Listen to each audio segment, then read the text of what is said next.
হচ্ছে আমার কাছে মনে হয় যে আমরা রাষ্ট্রের নাগরিক হিসাবে রাষ্ট্র বলতে আসলে আমরা কি বুঝি বা রাষ্ট্রের সাথে আমাদের সম্পর্কের প্রকৃতিটা কেমন সে ব্যাপারে চিন্তা ভাবনা সাধারণত আমরা করি না। অর্থাৎ চিন্তা ভাবনাটা করা প্রয়োজন এই জন্যে যে এই সম্পর্কটা কিছু সুনির্দিষ্ট ধারণার উপরে দাঁড়িয়ে আছে। তো সেই ধারণাগুলো যদি সত্য না হয় তাহলে আসলে এই সম্পর্কগুলাও সত্য থাকে না। সুতরাং আমাদের চিন্তা করার প্রয়োজন আছে যে রাষ্ট্রের সাথে আমার সম্পর্কের প্রকৃতিটা কেমন, এবং রাষ্ট্রের সাথে একজন নাগরিকের সম্পর্কের প্রকৃতি বোঝার জন্য ফিলোসফাররা বিভিন্ন সময় দার্শনিকরা যে বিষয়টি নিয়ে সবচেয়ে বেশি আলোচনা করেছেন সেটি হচ্ছে পলিটিক্যাল ফিলোসফি। পলিটিক্যাল ফিলোসফির মধ্যে গুরুত্বপূর্ণ ধারণা অনেক। আমি চেষ্টা করব প্রতিটি ভিডিওতে একটি গুরুত্বপূর্ণ কনসেপ্ট নিয়ে এগিয়ে যেতে। অর্থাৎ সাধারণভাবে যেভাবে চিন্তার ইতিহাস বর্ণনা করা হয়, অর্থাৎ আমি প্রাচীন আমল থেকে দার্শনিকদের নাম ধরে ধরে ধীরে ধীরে একদম আধুনিক সময় পর্যন্ত আসা, সেটা আমার কাছে মনে হয়েছে যে আমাদের যে পারপাসটা সেটার সাথে সাংঘর্ষিক। সেটা বরং পুরো ব্যাপারটার যে একটা প্র্যাকটিক্যালিটি আছে, একটা প্র্যাগমেটিজম আছে, অর্থাৎ এই মুহূর্তে আমাদের জন্য যে রাজনৈতিক দর্শনের আন্ডারস্ট্যান্ডিংটা গুরুত্বপূর্ণ সেটা ঠিক মতো প্রকাশ হবে না। আর যেটা হবে অ্যাকচুয়ালি সত্যিকার অর্থে মানে ডাল বোরিং একাডেমিক আলোচনা হয়ে যাবে। তো সেই দিক থেকে না গিয়ে আমি চেষ্টা করবো হচ্ছে প্রতিটি ভিডিওতে একটি একটি কনসেপ্ট হিসাবে আগাতে, অর্থাৎ ওই কনসেপ্টটি ইতিহাসের বিভিন্ন সময় এবং পৃথিবীর বিভিন্ন জায়গায় কিভাবে মানুষজন বুঝেছে সেই ব্যাপারটার দিকে আমি আগানোর চেষ্টা করব। যদিও আমি বলার চেষ্টা করছি যে এটা পলিটিক্যাল ফিলোসফি কিন্তু অত্যন্ত প্র্যাকটিক্যাল একটা বিষয়, যে আমাদের দৈনন্দিন জীবনে অনেক সমস্যা নিয়ে কিন্তু পলিটিক্যাল ফিলোসফি আলোচনা করে। সুতরাং সেদিক থেকেও এই জিনিসটি খুবই কি বলে আমাদের জন্য ভালো হতে পারে। আজকে যেটা নিয়ে আজকের বিষয় হচ্ছে সভারেনিটির বাংলা সাধারণত করা হয় সার্বভৌমত্ব, কিন্তু আসলে সার্বভৌমত্ব শব্দটা দিয়ে সভারেনিটি শব্দের সাথে যে বিষয়গুলো জড়িত আছে এটা ঠিক ভালো প্রকাশ পায় না। এটা আমার ব্যক্তিগত মতামত। সভারেনিটি বলতে আসলে কি বোঝায় সেটা বর্তমানে আন্তর্জাতিক আইনে এর সুনির্দিষ্ট সংজ্ঞা আছে, যদিও সভারেনিটির যে ধারণাটা সেটা ইতিহাসে বিভিন্ন জায়গায় বিভিন্ন সময়ে একই ছিল না। তবে মোটা দাগে আমরা দুটো বিষয় বলতে পারি যেটা সভারেনিটির সাথে জড়িত, তা হচ্ছে আইন প্রণয়ন এবং সেই আইন বাস্তবায়নের এখতিয়ার।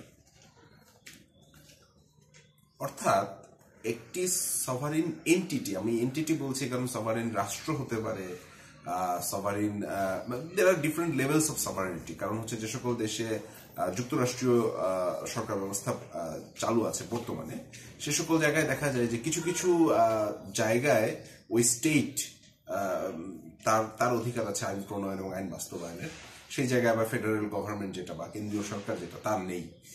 সুতরাং আমরা সভারেনিটিকে একটি কনসেপ্ট না ভেবে সেটা বর্তমানে যেভাবে ইমপ্লিমেন্টেড আছে সেটা এরকম ডিফারেন্ট লেভেল অফ সভারেনিটি হতে পারে। অর্থাৎ একটা নির্দিষ্ট এন্টিটির একটা নির্দিষ্ট এলাকায় সভারেনিটি আছে কিছু আইনের ক্ষেত্রে, অন্য আইনের ক্ষেত্রে নেই, এরকমও হতে পারে। কিন্তু সভারেনিটির যে অ্যাবস্ট্রাক্ট ধারণাটা সেটা মূলত আইন প্রণয়ন এবং আইন বাস্তবায়নের যে তার একচ্ছত্র অধিকার, অর্থাৎ ওই পার্টিকুলার যে জিওগ্রাফিক্যাল অথবা যে টেরিটরিতে সে ডিফাইন, সেই টেরিটরিতে আইন প্রণয়ন এবং আইন বাস্তবায়নের অধিকার শুধুমাত্র তারই। এই বিষয়টি যখন আমরা এইভাবে দেখি তখন আমরা দেখবো যে সভারেনিটির ধারণাটা আসলে অনেক পুরাতন। আমরা ইনফ্যাক্ট আমরা সমাজেও আমরা অনেক সময় এরকম হয় যে পার্টিকুলার একটা এলাকায় অন্য এলাকার মানুষের মতামত শুনতে চাওয়া হয় না, মনে করা হয় যে এটা ওই এলাকার মানুষের। সুতরাং সভারেনিটির আইডিয়া নিয়ে যখন দার্শনিকরা আলোচনা করা শুরু করেছেন তো তখন থেকেই মানুষের যে বিষয়টি এসেছে সেটি হচ্ছে যে এই যে আমি আইনগুলি প্রণয়ন করব, সেই আইনগুলোর উৎস কি হবে। সো সুতরাং সভারেন্টি প্রথম থেকে এই ব্যাপারে খুবই কনসার্ন ছিল যে আইনগুলি আমি কোথা থেকে পাবো, মানে কেউ আমাকে দিয়ে যাবে, আমি কোনো জায়গা থেকে আমাকে যুক্তির মাধ্যমে নিয়ে আসতে হবে, কিভাবে আমি এই আইনের উৎসটা কোথা থেকে হবে। ট্রেডিশনালি আইনের উৎস মূলত ছিল ধর্মীয়। আমরা যদি দেখতে পাই ইতিহাসে কারা আইন বিভিন্ন সভ্যতায় নিয়ে এসেছেন, আমরা দেখতে পাই হাম্মুরাবির কথা ব্যাবিলন সাম্রাজ্যের সময়, অথবা গ্রিসের কথা ধরতে পারি যে এই জাতিরাষ্ট্রগুলোতে আইন কিভাবে তারা নিয়ে এসেছিল। তারপরে আমরা ইসলামিক সাম্রাজ্য আছে, আমাদের এই ইন্ডিয়াতে যে সকল সাম্রাজ্যগুলি ছিল সেগুলি আছে, অবভিয়াসলি আমার রোমান সাম্রাজ্য আছে। তারপরে রোমান সাম্রাজ্যের পরবর্তীতে পুরো পূর্ব পশ্চিম ইউরোপ আছে। এখানে আবার একটু পার্থক্য আছে, কারণ ক্রিশ্চিয়ানিটি সবসময় একরকম ছিল না। আমাদের বাইজেন্টাইন সাম্রাজ্য আছে, অন্যদিক থেকে ইস্টার্ন অর্থোডক্স ক্রিশ্চিয়ানিটি আছে, অন্যদিক থেকে রোমান ক্যাথলিসিজম আছে, এবং পরবর্তীতে রিফরমেশনের পরে আমাদের প্রোটেস্ট্যান্ট ক্রিশ্চিয়ানিটিও আছে। সুতরাং এর মধ্যে একটা যদিও অনেক ধরনের আইনের উৎস হতে পারে, কিন্তু আইনের উৎসটা কি কি ধরনের হওয়া উচিত সে ব্যাপারে এক ধরনের হাজার বছর ধরে এক ধরনের ঐক্যমত্য ছিল যে আইনের উৎস হওয়া উচিত এমন কিছু যেটা আমাদের পার্থিব জীবনের, আমাদের যেই কি বলে এটাকে, আমাদের যে ইমপারফেক্ট যে জীবন, যে জীবনে মিথ্যা আছে, সততা আছে, সবকিছু আছে, সেইখান থেকে আইন উঠে আসবে না। আইন কোনো একটা মানে আরো পিওর কোনো একটা জায়গা থেকে, আরো মানে ট্রান্সেন্ডেন্ট কোনো একটা জায়গা থেকে আইনটা আসবে। এই কারণেই সাধারণত ধর্মীয় উৎস থেকে আইনকে নিয়ে আসার একটা প্রবণতা সভ্যতায় সবসময় ছিল। এখন প্রসঙ্গ হচ্ছে যে কোন ধর্মীয় উৎসে আসলে সত্যিকার অর্থে আছে, মানে যেমন আমি আমার কি আসলে রাস্তার পাশে থুতু ফেলা উচিত কিনা, সাপোজ এই ধরনের এত ডিটেইল এবং এত মানে নিচু লেভেলের কোনো বিষয় নিয়ে আসলে কোনো ধর্মীয় গ্রন্থে সুনির্দিষ্টভাবে কিছু বলা থাকে না। সুতরাং ধর্মীয় গ্রন্থের যে সকল ক্যানোনিক্যাল ডকুমেন্ট আছে, ক্যানোনিক্যাল ডকুমেন্ট বলতে আমি বোঝাচ্ছি যেমন ক্রিশ্চিয়ানিটিতে ওল্ড টেস্টামেন্ট এবং নিউ টেস্টামেন্ট, বাইবেল আছে, আমরা বলতে পারি যেমন হচ্ছে তোরা আছে জিউসদের, অথবা হচ্ছে মুসলিমদের জন্য কুরআন আছে, হাদিস আছে।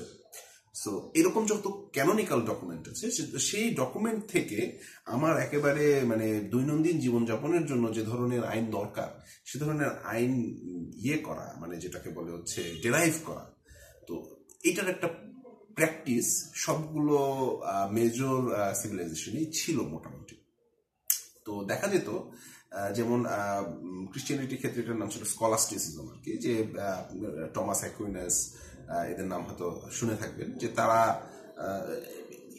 বাইবেল এবং হচ্ছে ওই সময়কার এর সাথে আরো কিছু ক্যানোনিক্যাল ডকুমেন্ট ছিল, তো সেইগুলো থেকে কিভাবে আমি আমার বর্তমান জীবনের জন্য প্রয়োজনীয় আইনকে ডেরাইভ করতে হতো, চার্চের মাধ্যমে সেই আইনগুলো ডেরাইভড হইতো। অনেক প্রধান কথা হচ্ছে যে আইন তৈরির এই পদ্ধতিটা একটা থিওলজিক্যাল পদ্ধতি ছিল। সেখানে যুক্তি তথ্য অবশ্যই ব্যবহৃত হতো না, এটা বলা ঠিক নয়, কিন্তু ব্যবহৃত হতো হচ্ছে যাকে বলে হচ্ছে একটি অথরিটিকে থেকে আরেকটি অথরিটিতে যেভাবে নিয়ে আসা যায়। আমরা ইসলামেও আমরা দেখি যে আমরা যেটাকে বলে সাইটেশন আর কি, মানে পরে যিনি আসবেন তিনি আগের জনকে সাইট করবেন, এরকম করে হচ্ছে এই আইনগুলো আসতো আর কি। সভারেন্টি বলতে আমরা আধুনিক মানে যে অর্থটা আমরা আসলে বুঝি, এর যদি আমি যেটাকে বলি জিনিওলজি আর কি, জিনিওলজি খুঁজতে যাই, অর্থাৎ বংশ পরিচয় খুঁজতে যাই আর কি, তাহলে আমরা দেখতে পারবো যে এর অনেকগুলো ধারণাই আসলে সত্যিকার অর্থে ব্রিটিশ একজন ফিলোসফার টমাস হবস তার কাছ থেকে এসেছেন।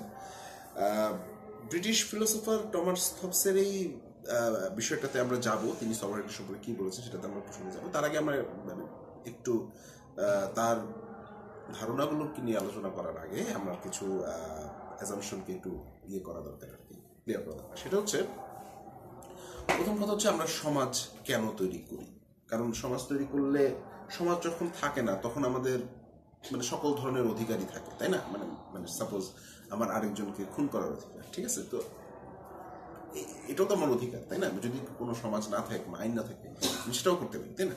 সুতরাং যখন আমি সমাজ তৈরি করি আমি কিন্তু আমার কিছু অধিকার ছেড়ে দিই, তাই না? যদিও আমরা পরের আরেকটি ভিডিওতে অধিকার বলতে পারি ন্যাচারাল রাইটস বা ইনএলিয়েনেবল রাইটস বলতে কি বোঝায় সেটা আমি গভীরে যাওয়ার চেষ্টা করব। হবসের যে আইডিয়া ছিল, প্রথমত আমাদের বুঝতে হবে হবস অত্যন্ত কি বলে মানে এই যে একটু আগে যেটা আলোচনা করলাম যে আইনের উৎস, কোন আইনের উৎসটা আসলে লেজিটিমেট, কোন আইনের উৎসটা আসলে কি বলে যুক্তিসঙ্গত হতে হবে, সেই সাথে লেজিটিমেটও হইতে হবে। তো আমরা একটু আগে বললাম যে আগে প্রবণতা ছিল যে রিলিজিয়াস সোর্স থেকে, রিলিজিয়াস জায়গা থেকে হচ্ছে আইন ডেরাইভ করার প্রবণতা, কারণ রিলিজিয়নের লেজিটিমেসি সবচেয়ে বেশি ছিল। তো এখন যেটা পঞ্চদশ ষোড়শ শতকে এসে যেটা হইল যে আইনের উৎস হিসাবে মানে ধর্মের যে যতটুকু যে পাবলিক অ্যাকসেপ্টেন্স ছিল সেই জায়গাটা একটু দুর্বল হলো। কারণ প্রথমত হচ্ছে যে এই ব্যাপারটা আসলে ব্যাপারটাকে যখন আমরা মানে বলি তখন ব্যাপারটা শুনতে অনেকটা এরকম লাগে যে এমন কিন্তু না যে ধর্ম থেকে শুরু করলে আমি বাজে আইন তৈরি করবো, ব্যাপারটা কিন্তু ঠিক এরকম না। বিষয়টা হচ্ছে যে যে জিনিসটা হয় যে কারা এটা করে, এটা আসলে প্রশ্নটা আসলে কারা এই কাজটা করে। কারণ হচ্ছে যেহেতু ধর্ম, আবারও বলেছি, ধর্ম খুবই অ্যাবস্ট্রাক্ট কিছু ডকুমেন্ট, সেখানে দৈনন্দিন জীবনের খুব বেশি বিষয় সম্পর্কে সরাসরি বলা থাকে না। সো একটা ক্লাস অফ পিপল এই ধর্ম থেকে এই আইন ডেরাইভের কাজ করেন। সো তাদের এজেন্ডা থাকতে পারে, তারা সেলফ ইন্টারেস্টে কাজ করতে পারে, তারা জনগণের ক্ষতির কারণ হিসাবেও আইন তৈরি করে দিতে পারে, এবং সেগুলির উদাহরণ যে ইতিহাসে নাই তাও নাই। সুতরাং এখানে প্রশ্নটা আসলে মানে মূল উৎসটা কি, তার থেকে কোন প্রক্রিয়ায় আইনটা তৈরি হবে সেই জায়গায় চলে যায় আর কি। তো এটি হচ্ছে একটি বিষয় যে আইন যখন তৈরি হবে তখন কি প্রক্রিয়ায় তৈরি হবে, সেটা কি একটা ধর্মীয় উৎস থেকে আসবে অথবা অন্য কোনো উৎস থেকে আসবে, সেটি একটি আলোচনার বিষয়। তো টমাস হবস কিন্তু মানে তিনি সত্যিকার অর্থে ছিলেন না, মানে যেটাকে বলে পলিটিক্যাল ফিলোসফার ছিলেন না। তিনি সত্যিকার অর্থে ছিলেন ওই সময়কার এনলাইটেনমেন্ট যে ছিল কি বলে যে সংস্কৃতি ছিল সেটার মোটামুটি ভালো অনুসারী। তিনি বিজ্ঞান এবং গণিত নিয়ে ওনার বলতে গেলে সম্পূর্ণ জীবনই কাটিয়ে দিয়েছেন। তারপরে ওনার বয়স যখন 50-এর বেশি, তখন হচ্ছে যুক্তরাজ্যে যে বিখ্যাত গৃহযুদ্ধ, অর্থাৎ রাজা বনাম পার্লামেন্ট যে গৃহযুদ্ধ লেগে গিয়েছিল, সেটা কিন্তু সত্যিকার অর্থে মানে কার মানে অধিকার বেশি, রাজার বেশি নাকি পার্লামেন্টের বেশি? পার্লামেন্ট যেখানে জনগণের রিপ্রেজেন্টেটিভ আর রাজা যেখানে, তখন বলা হয়তো হচ্ছে যে ডিভাইন রাইটস, তাই না? মানে রাজা যেহেতু একজন আইন বাস্তবায়ন করেন এবং আইন প্রণয়নও করেন, অর্থাৎ রাজা একজন সভারিন, তিনি একজন সেই অ্যাবস্ট্রাক্ট সভারিনের ধারণা, তাহলে রাজার লেজিটিমেসি কোথা থেকে আসে? তো রাজার লেজিটিমেসি ওই সময় দেওয়া হইতো যে তার এই অধিকারটা সরাসরি ঈশ্বরের কাছ থেকেই আসে। তো কিন্তু পার্লামেন্টও তাদের নিজেদের জন্য অধিকার চাইতো। পার্লামেন্টের একটা সভারেনিটি, অর্থাৎ অনেক বিষয়ে যে পার্লামেন্ট তাদের কথার উপরে রাজা কথা বলতে পারবেন না, এরকম কিছু বিষয় ছিল। সো একটা সময় যেটা হয় যে যখন দুইটা কম্পিটিং ফোর্সেস একটা নির্দিষ্ট ক্ষমতার জন্য একে অপরের সাথে লড়াই করে, তখন একটা সময় লড়াইটা কি বলে মানে একটা ভায়োলেন্ট যুদ্ধের আকারে চলে যায়। তো সেই গৃহযুদ্ধের সময় হবসের বয়স ছিল 50-এর বেশি। তার আগে তিনি আসলে রাজনৈতিক দর্শন নিয়ে চিন্তাও করেন নাই, কোনো লেখালেখিও করেন নাই তিনি, কিন্তু এই গৃহযুদ্ধের ঘটনা তাকে খুবই প্রফাউন্ডলি এফেক্ট করেছিল যে মানে কেন গৃহযুদ্ধ হবে আর এই গৃহযুদ্ধ এড়ানোর উপায় কি। তো সেই চিন্তাভাবনা থেকেই তিনি একটি বিখ্যাত বই লেখেন, বইটার নাম হচ্ছে লেভিয়াথান। লেভিয়াথান হচ্ছে ওল্ড টেস্টামেন্টের একটা খুব শক্তিশালী একটা জন্তুর মতো আর কি। কিন্তু ওনার কনসেপ্টটা ছিল যে মানে বেসিক্যালি যেটাকে বলে যে সমাজ বা রাষ্ট্র বা গভর্নমেন্ট কিভাবে ফর্ম হয়। তো মানুষ আলাদা আলাদা ছিল, তারা একসাথে হয়ে এসে একটা সমাজ গঠন করলো। এই জিনিসটা মানুষ কেন করে? আপনারা যদি মানে অ্যারিস্টটলের পলিটিক্স থেকে দেখেন, দেখবেন যে ওখানকার আর্গুমেন্টটা যেটাকে বলে টিলিওলজিক্যাল বলতে বোঝায় হচ্ছে যে প্রত্যেকটা জিনিসের একটা টিলোস আছে, অর্থাৎ একটা পারপাস আছে। তো যা বলার চেষ্টা করেছিলেন এরিস্টটল সেটা হচ্ছে যে মানুষ সমাজ গঠন করে কারণ মানুষ চায় যে একটা কমিউনিটির মধ্যে সুন্দরভাবে বসবাস করতে, মানে তার আরো মানে হিউম্যান ফ্লারিশিং এটা আরো ছড়িয়ে পড়ুক সেটা চায়, প্রসপারিটি চাই, ইত্যাদি চায়। সো সমাজ গঠনের মাধ্যমে মানুষ তার নিজের অবস্থানটাকে আরো উপরে নিয়ে যেতে চায়। সে কারণেই সমাজ গঠনের যে প্রক্রিয়া, সে প্রক্রিয়ার সাথেও সে জড়িত থাকতে চায়। পুরো এরিস্টটলের খুব বিখ্যাত একটা মানে কথা আছে যে men is a political animal, মানে এটা তার নেচারের মধ্যেই আছে যে সমাজ গঠনের প্রক্রিয়ার সাথে সে জড়িত থাকে। হবস এই ধারণাকে সম্পূর্ণভাবে মানে রিফিউট করতেন, যে উনি বলতেন যে না, এটা সত্য না। মানুষ সমাজ এই কারণে গঠন করে না, মানুষ সমাজ গঠন করে এক ধরনের ভয় থেকে। ভয় কি? ভয় হচ্ছে সাফারিং এবং ডেথের ভয়। অর্থাৎ যদি কোনো মানে গভর্নমেন্ট না থাকে তাহলে পৃথিবীটা কেমন হবে। তো হবসের মতে ছিল যে সেটা হবে যে এভরিবডি এগেইনস্ট এভরিবডি, সবাই সবার বিরুদ্ধে, ঠিক আছে। এবং সেই জীবনটা হবে, ওনার খুব বিখ্যাত একটা মানে লাইন আছে আর কি, যে ন্যাস্টি, ব্রুটিশ অ্যান্ড শর্ট, ঠিক আছে। খুবই ভয়ঙ্কর হবে, খুবই মানে ভায়োলেন্ট হবে এবং খুবই ছোট হবে মানুষের জীবন যদি গভর্নমেন্টহীন একটি সমাজে আমি বসবাস করি।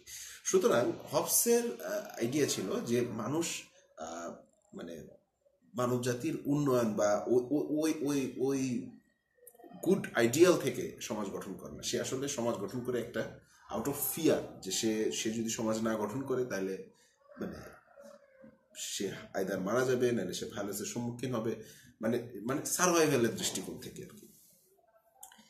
হবসের এই ধারণাটা পরবর্তীতে অন্যান্য দার্শনিকরা অনেকেই এর বিরুদ্ধে গিয়েছেন, এবং একটা খুব গুরুত্বপূর্ণ বিষয় হচ্ছে কি যে হবসের যে আউটলুক এন্টায়ারলি সেকুলার। হবস কোনো ধরনের ধর্মের রেফারেন্স দেননি, এবং হবস ব্যক্তির জীবনে কাইন্ড অফ মানে ধর্মে খুব একটা বিশ্বাসীও ছিলেন না। এবং হবসের এই বই প্রকাশের পরে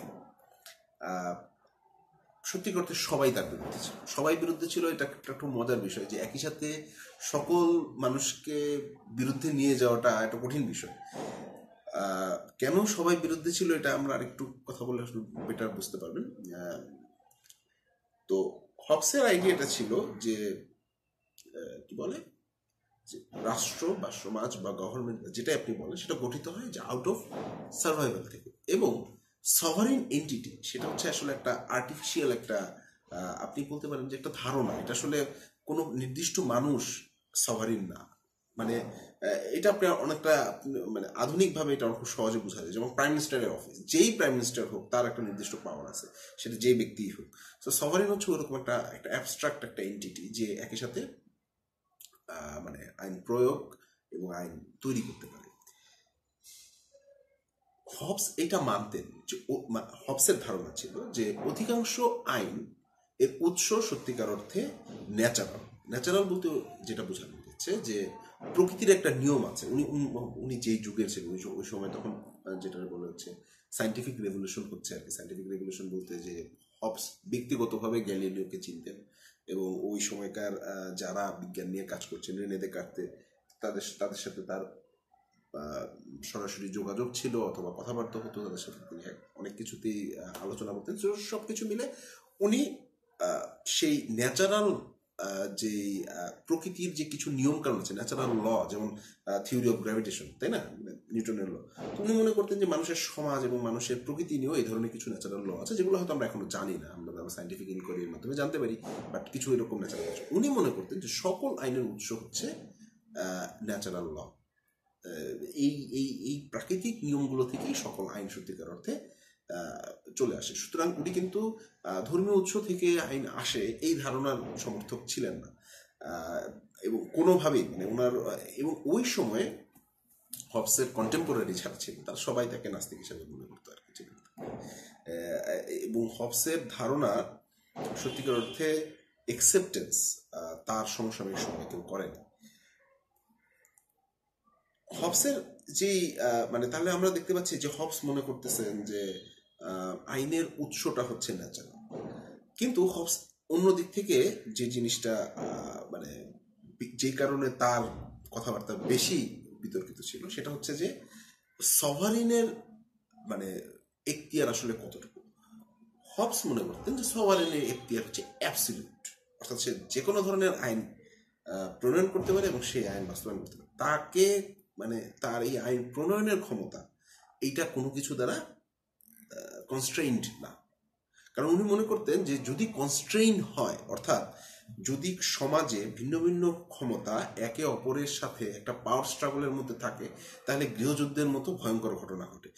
সুতরাং মানে ওই ওনার অবভিয়াসলি ওই গৃহযুদ্ধের ঘটনা তার চিন্তাভাবনাকে অনেকভাবে প্রভাবিত করেছিল। সুতরাং তার প্রাইমারি কনসার্ন ছিল, তার ইন্টেলেকচুয়াল কনসার্ন ছিল যে এমন ধরনের কোনো অবস্থা দেয়া মানে মানে পক্ষে উনি যাবেন না যেটা ফলাফল একটা গৃহযুদ্ধ হতে পারে। তো সুতরাং মানে যদিও উনি মানতেন যে আইনের উৎস হচ্ছে ন্যাচারাল ল, কিন্তু সে আইন প্রণয়নের কোনো মানে কি বলে কম্পিটিটিভ প্রসেস, অর্থাৎ একজন বললো যে আইনটা এমন হওয়া উচিত, আরেকজন বললো আইনটা এমন হওয়া উচিত, তারপরে একটা পাওয়ার স্ট্রাগলের মাধ্যমে একটা আইন স্থির হবে, এই প্রসেসকে তিনি স্বীকার করতেন না। উনি মনে করতেন সভারিন যিনি সেই আইন প্রণয়ন করবে। সভারিনের এটা রেসপন্সিবিলিটি যে ন্যাচারাল ল এর সাথে মিল রেখে আইন প্রণয়ন করার, কিন্তু তাকে এই আইন প্রণয়নে বাধা দেওয়া যাবে। তাই অ্যাবসলিউটিস্ট ধারণার কথা মানে ইয়ে ছিল যে আমরা যে এইখানে তাহলে তার মানে কি যে যারা হচ্ছে এই সভারিন এই মানে এই যারা এই সমাজটা গঠন করলো, অর্থাৎ কিছু মানুষ একসাথে হয়ে সমাজ গঠন হইলো, সমাজ গঠন হইলেই না আমরা একজন সভারিনকে পাচ্ছি।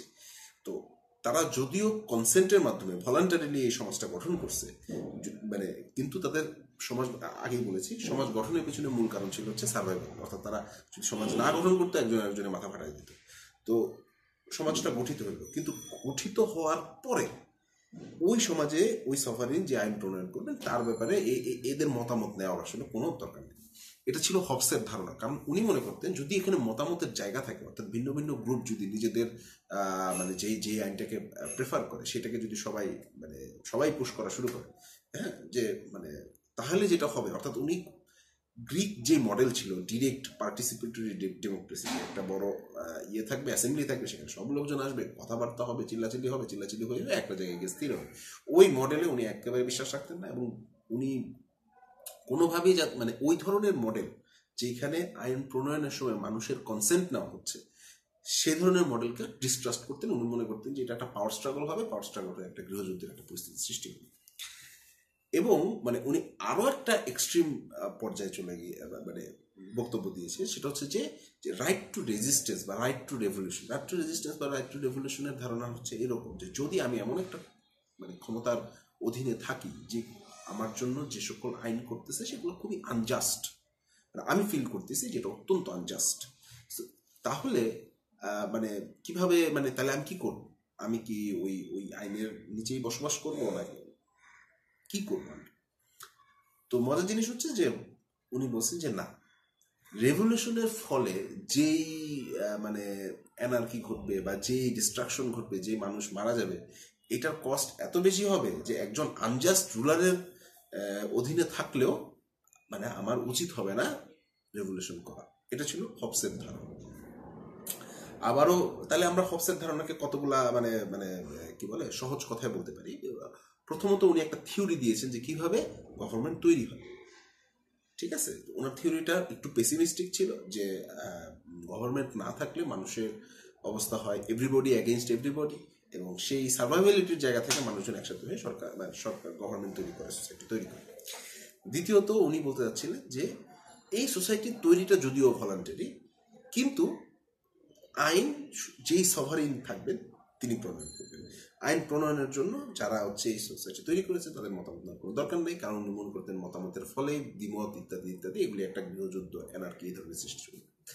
এখন মানুষজন যে তাই মানে কোনো কনসেন্ট দেওয়ার জায়গা পাচ্ছে না, এই যে সে যে হারাচ্ছে, সে যে এই কোনো সুযোগ পাচ্ছে না, কোনো অধিকার পাচ্ছে না, এর বদলে সে কি পাচ্ছে? সে পাচ্ছে হচ্ছে কি বলে হচ্ছে সিকিউরিটি, মানে হচ্ছে যে তাকে ইয়ে করতে হচ্ছে না, কি বলে মানে সে অন্তত ইয়ে থাকতেছে যে আমার পুলিশ টুলিশ আছে বা এই আছে, ল এনফোর্সমেন্ট আছে, আরেকজন এসে আমার মাথার মধ্যে বাড়ি দিবে না আর কি, মানে এই সিকিউরিটিটুকু পাচ্ছে।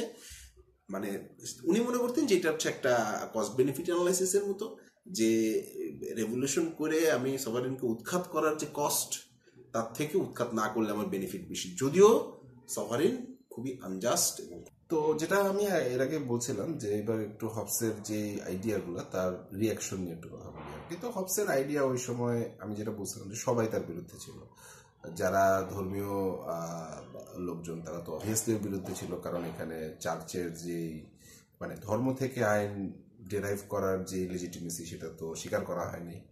যারা রিপাবলিকান ছিল অর্থাৎ পার্লামেন্টের পক্ষে ছিল তারা এর বিরুদ্ধে ছিল, কারণ হচ্ছে এখানে তারা মনে করেছিল যে মানে কি বলে মনার্কির মানে রাজার পক্ষে চলে গেছে লেখাগুলি, তাই না? মানে তার পার্লামেন্ট রাজার কাছ থেকে তাদের অধিকার আদায়ের জন্য যে যুদ্ধ করলো, দেখা গেল যে মানে এই লেখাটা তো রাজার পক্ষেই চলে গেল, কারণ এখানে বলা হলো যে ইভেন একজন আনজাস্ট রুলারের ক্ষেত্রে আমাদের হওয়া উচিত না, আনজাস্ট সভারেনের ক্ষেত্রে আমাদের রেভলিউশন করা উচিত না। তো এভাবে সবাই মানে এবং সবচেয়ে গুরুত্বপূর্ণ বিষয় হচ্ছে যে হবসের লেখার মধ্যে প্রচুর মোরাল ফিলোসফির কন্টেন্ট আছে, যেখানে হচ্ছে যে মোরালিটির যে ট্রেডিশনাল যে বেস এটাকে উনি পুরোপুরিভাবে অস্বীকার করেছেন। উনি ডেভিড হিউম বরং ওনার কথাবার্তার অনেক কিছুই ডেভিড হিউমের সাথে মিলে যায় আর কি, যে পেইন এবং প্লেজার এর মাধ্যমেই সকল মোরালিটির যে ক্যালকুলাস পরবর্তীতে সেটা ইউটিলিটারিয়ান ফিলোসফিতে আমরা প্রকাশ দেখতে পাই হিউমের লেখায়, জন স্টুয়ার্ট মিলের লেখায়। তো সেই দিক থেকে মানে যারা হচ্ছে মানে সমাজের মোরাল টোরাল নিয়ে চিন্তিত তারা হচ্ছে তাকে মনে করতো যে একজন ইমোরাল মানুষ আর কি। তো সবাই তার বিরুদ্ধে ছিল। হবসের এই ধারণাগুলি এই জন্য মানে ষোড়শ সপ্তদশ শতকে যেটা বলছিলাম আর কি, যে বেশ বিরোধিতার মাধ্যমে মানে মুখেই পড়তে হয়েছিল। তো অনেকেই হবসের কিছু মানে ধারণার বিরুদ্ধে যাওয়ার চেষ্টা করেছেন, অনেকেই লেখালেখি করেছেন। তবে আমি মূলত লকের জন লক তার লেখালেখি সম্পর্কে এখানে কথা বলার চেষ্টা করব। লক অনেক দিক থেকে কিন্তু হবসের সাথে লকের মিল আছে, যদিও লকের যে দর্শন সেটা অনেকভাবেই হবসের বিরুদ্ধে যায়, কিন্তু অনেকভাবে আবার মিলও আছে। প্রথমত লকও বিশ্বাস করতেন যে আইনের মূল উৎস হচ্ছে ন্যাচারাল ল। কিন্তু এইখানে খুব গুরুত্বপূর্ণ একটা পার্থক্য ছিল যে লক খুবই মানে ধর্মীয় একজন মানুষ ছিলেন। তিনি বেসিক্যালি ট্রেন্ড হয়েছিলেন মানে অক্সফোর্ড ইউনিভার্সিটির ট্রেন্ড হয়েছিলেন তিনি প্রিস্টহুডের জন্য আর কি। সুতরাং মানে উনি খুবই ধর্মীয় মানুষ ছিলেন এবং প্রোটেস্ট্যান্ট ক্রিশ্চিয়ানিটিতে তার মানে অগাধ দখল ছিল। তো সুতরাং উনি এই পার্থক্যটা কিভাবে মানে এই যে হবসের যে ধারণা যে আইন সবসময় ন্যাচারাল একটা জায়গা থেকেই আসে, ন্যাচারাল লকে বোঝার মাধ্যমেই আমাদের আইন প্রণয়ন করা উচিত, সেই তার থেকে লকের চিন্তাভাবনা আসলে কোন দিক থেকে আলাদা। প্রথমত আলাদা হচ্ছে যে উনি মনে করতেন যে ক্রিশ্চিয়ানিটি হচ্ছে ন্যাচারাল ল এরই একটি মানে প্রকাশ, অর্থাৎ ক্রিশ্চিয়ানিটি সবচেয়ে উত্তম ধর্ম তার মতে অবশ্যই। তার কারণ হচ্ছে মানে উনি যেটা মনে করতেন সেটা হচ্ছে যে ক্রিশ্চিয়ানিটি সত্যিকার অর্থে যেই ন্যাচারাল ল আছে বা মানুষ সম্পর্কিত যে সকল মানে প্রাকৃতিক বিষয় আশয় আছে তার সর্বোচ্চ রিফ্লেকশন অ্যাকচুয়ালি ক্রিশ্চিয়ানিটির মাধ্যমে ঘটেছে। সুতরাং ওনার কাছে মনে হয়তো যে ন্যাচারাল ল খুঁজে বের করা আর ক্রিশ্চিয়ানিটি মানে ল খুঁজে বের করা একই বিষয় আর কি। তবে তিনি টেক্সচুয়াল সোর্স থেকে যে স্কলাস্টিসিজম অর্থাৎ টেক্সচুয়াল ক্যানোনিক্যাল ডকুমেন্ট থেকে যে হাজার বছর যাবত যেভাবে আইন ডিরাইভ করা হইতো সেই পদ্ধতিটাকে মানতেন না আর কি। তিনি মনে করতেন যে রিজনের মাধ্যমে, চিন্তা ভাবনার মাধ্যমে, যুক্তি তথ্যের মাধ্যমে ন্যাচারাল সোর্স থেকে আমরা আইনগুলো তৈরি করব। কিন্তু উনি মনে করতেন যে এটা সম্পূর্ণভাবে ইয়ের সাথে ক্রিশ্চিয়ানিটির সাথে মোটেও এটি সাংঘর্ষিক না আর কি, এটা ঐক্যমত্যে আছে। উনি ওনার সবচেয়ে বিখ্যাত যে বই যে টু ট্রিটাইজ অন গভর্নমেন্ট, এই মানে এটা সত্যি দুইটা বই আর কি, ফার্স্ট ট্রিটাইজ আর সেকেন্ড ট্রিটাইজ, এই দুইটি বই এবং তার যে মোরাল আন্ডারস্ট্যান্ডিং নিয়ে একটা চমৎকার রয়েছে। কিন্তু এছাড়া তার ক্রিশ্চিয়ানিটি খুব মজা রয়েছে যে দ্য রিজনেবলনেস অফ ক্রিশ্চিয়ানিটি, ওখানে যে এই যে ন্যাচারাল ল এবং ক্রিশ্চিয়ানিটির মধ্যে তার মতে যে মানে কি বলে সামঞ্জস্য আছে সেটি তিনি আরো ইলাবোরেট ভাবে বলেছেন আর কি। কিন্তু আমাদের প্রসঙ্গের বিষয় হচ্ছে যে উনিও গভর্নমেন্ট কিভাবে তৈরি হয় সে ব্যাপারে একটা তত্ত্ব দিয়েছেন। সেই তথ্যটা ওনার ছিল যে এই হিসাবে উনি কিছুটা হবসের সাথেই একমত যে মানুষজন একসাথে আসে, মানুষ যদি গভর্নমেন্ট না থাকে মানুষের লাইফের অবস্থা খারাপ থাকে। কিন্তু ক্রুশিয়াল বিষয় হচ্ছে যে উনি মনে করতেন যে গভর্নমেন্ট সবসময় নির্ভর করে একটা কনসেন্টের উপর, অর্থাৎ যারা গভর্নড হচ্ছে, অর্থাৎ যারা কি বলে শাসিত হচ্ছে, তাদের মানে একটা কনসেন্ট, এই সভারিন এন্টিটি যে হচ্ছে আইন প্রণয়ন এবং আইন বাস্তবায়ন করে, তাদেরকে সেই কনসেন্টটাকে আমলে নিতে হয় বা সেই কনসেন্টের মাধ্যমে আসলে গভর্নমেন্টটা তৈরি হয়। এটা ছিল হচ্ছে লকের ধারণা। সো এই ক্ষেত্রে লককে আমরা ইয়ের তুলনায় মানে হচ্ছে হবসের তুলনায় একটু পজিটিভ মনে করতে পারি। যে হবসের যেরকম ধারণা ছিল যে মানুষ আউট অফ ফিয়ার এবং আউট ফর সার্ভাইভাল হচ্ছে একসাথে এসে গভর্নমেন্ট তৈরি করে, লক এতটুকু পেসিমিস্টিক ছিলেন না। কিন্তু তার এই আইডিয়াটাকে এস্টাবলিশ করতে উনাকে একটা মানে দার্শনিক যুক্তি ব্যবহার করতে হয়েছিল। সেটা হচ্ছে যে কিভাবে আমি বুঝতে পারবো যে একজন মানুষকে সত্যিকার অর্থে মানে ন্যাচারাল ল কি সেটা কি আসলে জানতে পারি। কারণ এটা একটা খুবই ইম্পর্টেন্ট একটা বিষয় এখানে, যে আমি বলতে চাচ্ছি যে আমি কিন্তু টেক্সচুয়াল সোর্স থেকে নিচ্ছি না, মানে টেক্সচুয়াল যে ক্যানোনিক্যাল সোর্স এটাকে আমি বাদ দিতে চাচ্ছি। তাহলে আমি বলতে চাচ্ছি যে মানুষের মধ্য থেকেই মানে মানে ন্যাচারাল সোর্স থেকে আইন আসবে। তো ন্যাচারাল সোর্স থেকে তো নিজে নিজে আইন আসবে না, কোনো একজন মানুষ নিয়ে আসবে। সো তাহলে এখন প্রশ্ন আসে যে একজন মানুষ কি আসলে এই ন্যাচারাল ল বুঝতে পারে কিনা। খুবই মানে যদিও মানে মনে হয় যে এটার অন্যদিকে চলে যাচ্ছে, মানে থিওরি অফ নলেজে চলে যাচ্ছে অ্যাকচুয়ালি, আর পলিটিক্যাল ফিলোসফি থাকতেছে না। কিন্তু লকের এন্টায়ার আর্গুমেন্টের জন্য খুব ক্রুশিয়াল একটা মানে অংশ হচ্ছে এটা, যে যেহেতু তিনি টেক্সচুয়াল সোর্স থেকে ল ডিরাইভ করার যে পদ্ধতি 1000 বছর যাবৎ ছিল সেই পদ্ধতিকে উনি গ্রহণ করছেন না, তো তিনি বলতে যাচ্ছেন যে ন্যাচারাল সোর্স থেকে ন্যাচারাল যে ল আছে সেখান থেকে আইন নিয়ে আসতে হবে, ডিরাইভ করতে হবে। কিন্তু কে নিয়ে আসবে? কেউ একজন মানুষ নিয়ে আসবে। তো সেক্ষেত্রে মানে তাহলে কি এরকম হবে যে একটা প্রফেশনাল ক্লাস থাকবে যাদের কাজ হবে হচ্ছে আইন নিয়ে আসা, নাকি প্রতিটা মানুষই নিয়ে আসতে পারবে? মানে এরকম একটা প্রশ্ন চলে আসে। বা মানুষ আসলে আদৌ কি জানে যে ন্যাচারাল লটা কি, এবং জানলে সেই জ্ঞান থেকে তারা কি সেখান থেকে যে আইন আসতে হবে সেই আইনের মানে ডিরাইভ করার প্রসেসটাকে সে পারে? লক মনে করতেন যে শুধুমাত্র চিন্তা করে এবং রিজন করার মাধ্যমে মানুষ ন্যাচারাল ল সম্পর্কে ধারণা করতে পারে, এবং এটা নিয়ে ওনার এন্টায়ার মানে মানে কি পদ্ধতিতে তিনি এটা করতে পারে, মানে হচ্ছে থিওরি অফ আন্ডারস্ট্যান্ডিং। হ্যাঁ, এটা নিয়ে হিউম্যান নলেজ কিভাবে মানুষ মানে অবজারভেশন থেকে, এম্পিরিসিজম থেকে, অনেকটা এম্পিরিক্যাল ছিলেন, অবজারভেশন থেকে যে তথ্য উপাত্ত পাওয়া যায় এবং তার সাথে যুক্তি ব্যবহার করে মানুষ ন্যাচারাল লকে ইনফার করতে পারে। যদি মানুষ ন্যাচারাল ল ইনফার করতে পারে সেখান থেকে সে যে আইন সমাজে প্রণীত হবে সে আইনও সে বের করে নিয়ে আসতে পারে।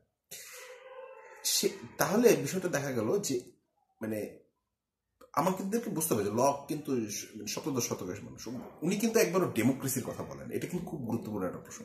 মানে মানে ইউনিভার্সাল সাফারে সবাই ভোট দিচ্ছে, মানে এগুলি তখন আসলে অতটা মানে প্রচলিত ছিল না। হ্যাঁ, আপনারা চিন্তা করে দেখতে পারেন যে ইভেন আমেরিকান ইয়ের পরেও, রেভলিউশনের পরে, যেটা আরো অনেক লকের মানে অনেক পরে, ঠিক আছে, প্রায় 100 বছর না হলো কাছাকাছি পরে, সেখানেও কিন্তু ইউনিভার্সাল সাফারেজ ছিল না। সাধারণত বলা হয় যে স্লেভদের ভোটাধিকার, স্লেভ না, সাধারণ সাদাদেরও কিন্তু ভোটাধিকার ছিল না, শুধুমাত্র প্রপার্টি ওনারদের, অধিকাংশ স্টেটে শুধুমাত্র প্রপার্টি ওনারদের ভোটাধিকার ছিল। সুতরাং ইউনিভার্সাল সাফারেজ সবাই ভোট দিচ্ছে, মানে এইগুলি কিন্তু লকের সময় অতটা মানে প্রচলিত ছিল না, উনি ওটার কথা ভাবেনও নাই। কিন্তু কনসেপচুয়ালি বিষয়টা ছিল এটা যে যদি মানুষ মানে যদি ন্যাচারাল ল আইনের মূল উৎস হতে হয় তাহলে মানুষকে সেই ন্যাচারাল লকে বুঝতে হবে, এবং কিভাবে সেই ন্যাচারাল ল বুঝবে সেটা হচ্ছে অভিজ্ঞতা এবং রিজনিং এর মাধ্যমে। এটা ছিল লকের আর্গুমেন্টের মেইন উৎস। তাহলে আমরা কি দেখতে পাচ্ছি, লক তাহলে একটা থিওরি দিয়েছেন যে কিভাবে আইন আসতে পারে ন্যাচারাল ল থেকে, মানুষের মানে আন্ডারস্ট্যান্ডিং থেকে, রিজনিং থেকে, এম্পিরিসিজম থেকে, ন্যাচারাল ল থেকে আমরা আইন তৈরি করতে পারি, এবং প্রতিটা মানুষের ইন প্রিন্সিপাল এই ক্ষমতাটা আছে। এটা ছিল হচ্ছে লকের অ্যাসারশন যে হ্যাঁ এটাই এটা এটা মানে এটা হয়, এটা একটা স্টেটমেন্ট। তাহলে সেটা যদি হয়, তাহলে আইনের উৎস যদি সেটা হয়, এবং সেই ক্ষেত্রে মানে জাস্ট সভারিনের দায়িত্ব হচ্ছে এই ধরনের এই ধরনের আইনি প্রণয়ন করা যে উনি অবভিয়াসলি কিছুটা পার্লামেন্টারিয়ান ছিলেন, ওখানে জাস্ট সভারেন বলতে উনি পার্লামেন্টের সভারেন্টির কথা বলছেন, অ্যাকচুয়ালি রাজার কথা বলতেছেন না। তো জাস্ট সভারেনের কাজ হচ্ছে এই ধরনের জাস্ট ল, যেটা হচ্ছে ন্যাচারাল সোর্স থেকে আসবে, সেটাকে প্রণয়ন করা এবং সেটাকে এক্সিকিউট করা। দ্বিতীয় প্রশ্ন, মানে প্রথমত হচ্ছে যে আইনের উৎসের ক্ষেত্রে হবস এবং লকের কিছু মিল ছিল, কিন্তু কিছু পার্থক্যও ছিল। মিল ছিল যে তারা দুজনই ন্যাচারাল ল থেকে আইনের উৎসকে স্বীকার করতেন, আর পার্থক্য হচ্ছে হবস যেখানে পুরোপুরি সেকুলার, লকে সেখানে পুরোপুরি মানে উনি জিনিসটাকে ধর্মীয় মনে করতেন, যে উনি এটাকে কন্ট্রাডিকশন দেখতে পারতেন না। উনি মনে করতেন যে পুরানো যে আইডিয়া, যে মানে একটা ট্রান্সেন্ডেন্ট জায়গা থেকে ল আসতে হবে, সে আইডিয়াটা অ্যাজ এ আইডিয়া ঠিক আছে, কিন্তু অ্যাজ এ প্রসেস ঠিক নাই, যে ক্যানোনিক্যাল ডকুমেন্ট থেকে নিয়ে আসার এই প্রসেসটা ঠিক নাই। কিন্তু মানে যেহেতু উনি মনে করতেন যে ক্রিশ্চিয়ানিটি এবং ন্যাচারাল ল এরা বেসিক্যালি একই, সেহেতু উনি মনে করতেন যে অ্যাজ এ আইডিয়া ওইটা ঠিক আছে। আচ্ছা, দ্বিতীয় প্রসঙ্গ হচ্ছে যে যদি আমার সভারেন জাস্ট ল প্রণয়ন না করে বা যদি মানে টিরানিক্যাল হয়ে ওঠে, তাহলে সেক্ষেত্রে কি হবে? হবস কিন্তু তার মতামত দিয়েছেন যে না, আপনার মানে রেভলিউশন করা উচিত না, ঠিক আছে, সেটা মানে হচ্ছে আরো খারাপ বয়ে নিয়ে আসবে। লকে এই জায়গা থেকে খুবই মানে আলাদা ছিলেন। তিনি মনে করতেন যে there is right to revolution, যে মানে যদি মানে সভারেনের যেই মানে এখতিয়ারটুকু, আইন প্রণয়ন এবং আইন প্রয়োগের যে এখতিয়ারটুকু, সেই একটা টেম্পোরারি, এটা যারা রুলড তাদের কনসেন্টের মাধ্যমে সভারেন পেয়েছে, এবং রুল যারা শাসিত তারা যদি এই কনসেন্ট উইথড্র করে, তাহলে ওই সভারেনের আর শাসন করার এখতিয়ার থাকে না। সেক্ষেত্রে সেই দৃষ্টিকোণ থেকে মানে ওই মুহূর্তে মানে সভারেনের যদি শাসন করার অধিকার না থাকে, সেক্ষেত্রে রেভলিউশন করা এটা একটা জাস্টিফাইড বিষয়। এবং এখানে একটা কিউরিয়াস হিস্টোরিক্যাল অ্যানেকডোট আছে, যে লকে মানে যেই হচ্ছে গ্রুপটার সাথে আর কি, মানে উনি তো একা ছিলেন না, উনি যে গ্রুপটার সাথে উনি বেশি মানে উঠা বসা ছিল আর কি, তো এরা কিন্তু মানে সত্যিকার অর্থে একটা বিদ্রোহ বা মানে করার জন্য আর কি 1680 দিকে আর কি একটা বিদ্রোহ করার জন্য প্রস্তুতি নিয়েছিল। পরবর্তীতে সে প্লটটা মোটামুটি হয়ে যায়, এবং অনেকের সাথে লকেও দেশ ছাড়েন, যারা কয়েকজন দেশ ছাড়েন নাই তাদের মৃত্যুদণ্ড হয়েছিল। তো লকে এই রাইট টু রেভলিউশনকে জাস্টিফাইড মনে করতেন, যে সভারেনের যে পাওয়ার, আইন প্রণয়ন এবং প্রয়োগের পাওয়ার, এই পাওয়ারটা টেম্পোরারি, এবং এই পাওয়ারটা টিকে থাকে যারা হচ্ছে শাসিত তাদের কনসেন্টের মাধ্যমে। এবং গুরুত্বপূর্ণ বিষয় হচ্ছে যে বিষয়টা হবস স্বীকার করতেন না, সেটা হচ্ছে এই শাসিত আবার এই কনসেন্টটা উইথড্র করতে পারে, যেটা হবস মনে করতেন না। হবসের আইডিয়াতেও কিন্তু কনসেন্টের জায়গা ছিল, সেটা হচ্ছে ফর্মেশনের সময়, অর্থাৎ সভারেন যখন ফর্ম করবে, অর্থাৎ রাষ্ট্র যখন ফর্ম করবে, গভর্নমেন্ট যখন ফর্ম করবে, তখন যারা আসবে তারা যদিও হবসের কারণটা ছিল আউট অফ ফিয়ার এবং ফর সার্ভাইভাল, কিন্তু তারাও কনসেন্টের মাধ্যমে সভারেন ফর্ম করবে। কিন্তু ওয়ান্স সভারেন ফর্ম করে গিয়েছে, এরপরে আর কনসেন্টের কোনো জায়গা নেই। কিন্তু লকে মনে করতেন যে না, এটা আসলে একটা ডাইনামিক, এটা কনস্ট্যান্টলি যে সভারেন তাকে যাদের উপরে আমি শাসন করতেছি তাদের কনসেন্ট আমাদেরকে মানে তাদের কনসেন্টের কারণে আমার ক্ষমতাটা আছে। তারা যদি কনসেন্ট উইথড্র করে তাহলে আমার ক্ষমতা নাই। এখন তারপরে যখন আমি যদি তারপরেও আমি ক্ষমতায় টিকে থাকার চেষ্টা করি, সেক্ষেত্রে যারা রুলড তাদের রাইট আছে যে তাকে ফোর্সফুলি তার সভারেনের জায়গা থেকে তাকে সরায় দেওয়ার, ওভারথ্রো করার, যে এই একটা ন্যাচারাল রাইট যেটাকে বলে আর কি, সেটা আছে। ন্যাচারাল রাইটের প্রসঙ্গে আমি পরে আরেকদিন ভিডিও, এটারও একটা বিশাল বড় বিষয়, সেখানে যাব। তো আজকের মতামত মোটামুটি মানে আজকের ভিডিওর বিষয়বস্তু মোটামুটি শেষ দিকে চলে আসছে। সো আমরা যে জিনিসগুলো নিয়ে কথা বললাম সেটা হচ্ছে বেসিক্যালি সার্বভৌমত্ব বা সভারিন, মানে যে সার্বভৌম শক্তি, ঠিক আছে, সেটার ধারণার বিভিন্ন সময়ে কিরকম হয়েছে তার একটা দেওয়ার চেষ্টা করেছি, সামারি দেওয়ার চেষ্টা করেছি। আর মূলত দুজন ব্রিটিশ দার্শনিকের কথা নিয়ে আলোচনা করার চেষ্টা করেছি, টমাস হবস এবং জন লক। এবং এরা সার্বভৌম শক্তির এখতিয়ার এবং সার্বভৌম শক্তির লেজিটিমেসি নিয়ে অনেক ক্ষেত্রেই দ্বিমত ছিলেন। আইনের উৎস নিয়ে তাদের মধ্যে কিছুটা মতৈক্য ছিল, আবার